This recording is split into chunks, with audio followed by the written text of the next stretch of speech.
દુકાન મને ભાડે આપી દો ને? ના એ ના, ઓલા દાદા દુકાન ભાડે નો આપતા. આપણે વસ્તુ નો વેચાય તો આપણે ખાઈ જાહુ. તું સાના માનો દે મમરાભાઈ, બોલો હું ભાડું આપશો?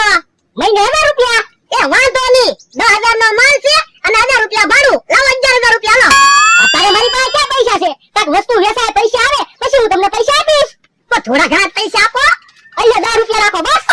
લ્યો બોલો, ખાલી 10 રૂપિયા જ છે. અત્યારે 10 રૂપિયા રાખો ને, પછી તમને 10990 રૂપિયા આપી દઈશ. એ હારું આલિયા.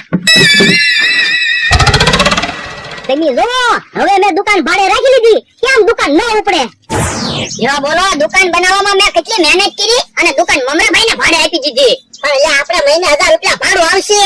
પણ તો દુકાન ભાડે મને આપી દો ને, હું ભાડું આપી. ના રે ના, તો તું બધી વસ્તુ ખાઈ જ જા ને. પણ કઈ હાબુ ને સાની ભૂકી ને મરસું ને એવું કઈ ખવાય નહીં. એના પૈસા તો વધે જ છે ને. તો મારે તને 1500 રૂપિયા તો એમને જ દેવાના ને. એ હારું. કેમ એટલે અહીંયા બેઠા દુકાન બંધ કરી દીધી? ના ના, દુકાન મમરાભાઈને ભાડે આપી દીધી. ઠીક કે હા, વાતું નત કરી. દુકાને ઓયા ગઈ. આપણે 2-3000 ની વસ્તુ લેવાની છે. એ હારું ભાઈ. આવો આવો ક્યાં કાકા, જમુ કાકા, હું લેવા આવ્યા. એ 1 કિલો કાજુ ને 1 કિલો બદામ આપી દે. હે 1 કિલો કાજુ ને 1 કિલો બદામ? હા, પણ તમે તો રોજ તેલ મરસું ખાવ અને આ કેમ કાજુ બદામ લેવા આવ્યા? ઈ બધું તારે શું કામ છે? કાજુ ને બદામ હોય તો આપી દે. કાજુ બદામ નથી હો. તો 1 કિલો સફરજન આપી દે. આ તો ફ્રૂટની દુકાન છે કે તમે સફરજન માંગો? કરિયાણાની દુકાન છે, કરિયાણું જોતું તો બોલો. કરિયાણું પડ્યું જ છે તેલ ને મરસું. કે હા, હાલ ગામમાં વયા ગઈ, ત્યાંથી કાજુ બદામ લઈ આવી. એ હારું. બોલો યો, એ વસ્તુ નો હોય ઈ જ માંગવા આવે. મમરાભાઈ લાવો ભાડું હાલો. પણ હજી પૈસા તો આવવા દો, પછી હું તમને ભાડું આપું ને. પણ હમણે કેહા કાકા ને જમરૂ કાકા 3000 ની વસ્તુ તો લઈ ગયા. હવે એ તો કાજુ બદામ લેવા આવ્યા હતા. દુકાનમાં ક્યાં કાજુ બદામ છે તે લઈ જાય. પૈસા જ નથી આવ્યા. એ હારું હાલ લે. બોલો યો, હજી બોણી નથી થાય કે તો ભાડા માંગવા આવી ગયા. ઓય બાપા, ઓય બાપા. યો બોલો, મને તેમ કે ભોળા દાદા ની દુકાને બેઠા. મેં કીધું ઓય બાપા બોલો, તીવડે બેન ભાગી જાય ને. ત્યાં તો દુકાને તમે બેઠા. દુકાન ને ભાડે રાખી લીધી. કેટલું ભાડું? મહિને 1000 રૂપિયા. યો બોલો, મને કઈ વાતે ન કરી. પણ તમે ક્યાં આવ્યા હતા કે તમને વાત કરું? યો બોલો, હવે તો તમે તો દુકાને બેસો. મારે ક્યાં પૈસા ગોતવા જવા? હું ક્યાંય કાયમ દુકાન ભાડે નથી રાખવાનો. 600-700 રૂપિયા આવે ને એટલે ભોળા દાદાને કહી દઉં છે, હવે મારે દુકાન ભાડે નથી જોતી. યો બોલો, તમારે 600-700 રૂપિયા આવી જશે. મારે ક્યાં પૈસા ગોતવા? તમારે પૈસા આવે એવું કાંઈક વિચારો ને. મારા મગજમાં એક પ્લાન આવ્યો. એ ભોળા દાદા પાસે 1000 રૂપિયા હામું દુકાન નું ભાડું લેવી તો એમ થોડા ભોળા દાદા હામા 1000 રૂપિયા આપણને આપે. અરે ઓરા આવો લ્યો. આ તો ભોળા દાદા હામા આપણને પૈસા આપે. લ્યો તો આપણે બેન પૈસા ભાગો. હા, આપણે બેનો ભાગ. તો તમે અહીંયા દુકાને બેહો, હું ભોળા દાદા પાસે બેહો. એ હારું તમે જાઓ. એ તો હારું ઘરાક આવી જાય ને, 1000-1500 ની વસ્તુ લઈ જાય તો મેળ આવી જાય. હું ભોળા દાદા મમરાભાઈ ને દુકાન ભાડે આપી એમ ને? તો હું કાલે કોક દુકાનમાંથી 25000 નો માલ પઠાવી ગયો. એટલે તો મમરાભાઈ ને દુકાન ભાડે આપી દીધી. દુકાનમાંથી કોક વસ્તુ લઈ જાય તો ખોટ મમરાભાઈ ને આવે ને. એમ તમે કઈ બાજુ ભાગ્યા? એ ગામમાં જાવ દુકાને વસ્તુ લેવા. ગામમાં હું કામ દુકાને વસ્તુ લેવા જાવ? અહીંયા દુકાન નથી? તો મમરાભાઈ તમને ખબર તો છે હું ડોહારે બાજેલો છું. પણ અમતાભાઈ ભોળા દાદાની દુકાન નથી, હવે દુકાન મેં ભાડે રાખી લીધી. તો મને કોઈ વાંધો છે, હું દરરોજ આખીને જ વસ્તુ લઈશ.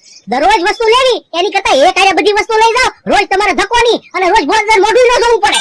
એ હારું, એક કામ કરો, એક તેલનું ડબલું આપો, 1 કિલો મરચું આપો, 2 કિલો મોરસ અને 500 ગ્રામ સાની ભૂકી. એ વાંધો નહીં ભાઈ, તમે ઘડીક બેહો ત્યાં હું બધી વસ્તુ પેક કરી દઉં. એ હારું ભોળા દાદા, તમે દુકાન ભાડે આપી દીધી ને, એ બહુ સારું કામ કર્યું. હવે એ ઘડે ઘડ પર બેઠા બેઠા ખાવ. એટલે આટલા દુકાન ભાડે આપી દીધી. હવે 1000 રૂપિયામાં હું બેઠા બેઠા ખાવી? અમતાભાઈ બધી વસ્તુ મૂકીને પાછા આવો દુકાને બેહવા. એ ભોળા દાદા, ખોટું થતું એવું નથી લાગતું તમને? કેમ? તો હવે તો તમારા દુશ્મન તમારી દુકાને બેસે.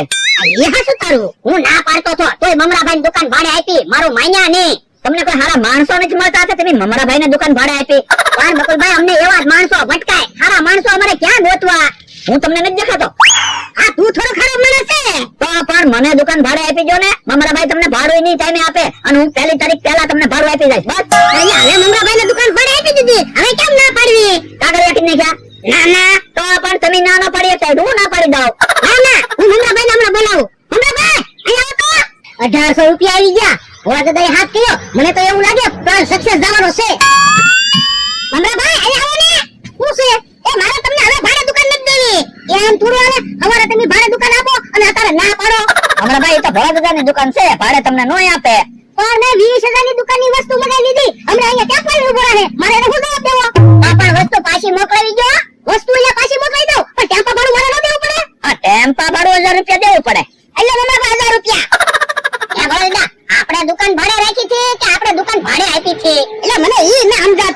તો ભલે આજથી દુકાન મને ભાડે આપો છો ને?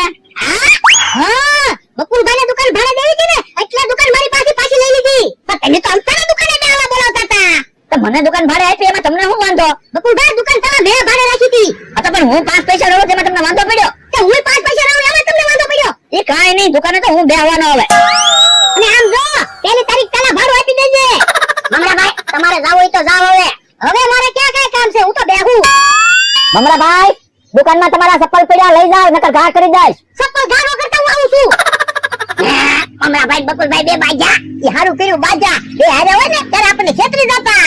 આપણે દુકાન બનાવી તો મેળ આવી ગયો, બે નોટા પડી ગયા ને. હા એ બોલતા કેમ કઈ બોલતાય ના વાતતાય ના. હાલ તો હે દુકાનમાં બકુલો મમરાભાઈ નથી. ઈવડાઈ તો નથી, કઈ વસ્તુય નથી. હે ઈવડાઈ આમ ભાગી ગયા હાલતા. તો શું કે ભાઈઓ, મજા આવી કે નહીં કોમેન્ટ કરજો, કારણ કે ભોળા દાદાના દુકાનનો ભાગ હતો આવ્યો કે જબરજસ્ત કોમેડી વાળો હતો. અને તમે અહીંયા લગીને આખો વિડીયો જોયો કે નહીં એ પણ કોમેન્ટ કરજો, અને લાઈક શેર કરવાનું તો ભૂલતા જ નહીં, બરોબર. ભોળા દાદાની આવી કોમેડી જોવા માટે આ ચેનલને પણ સબસ્ક્રાઈબ કરી લેજો.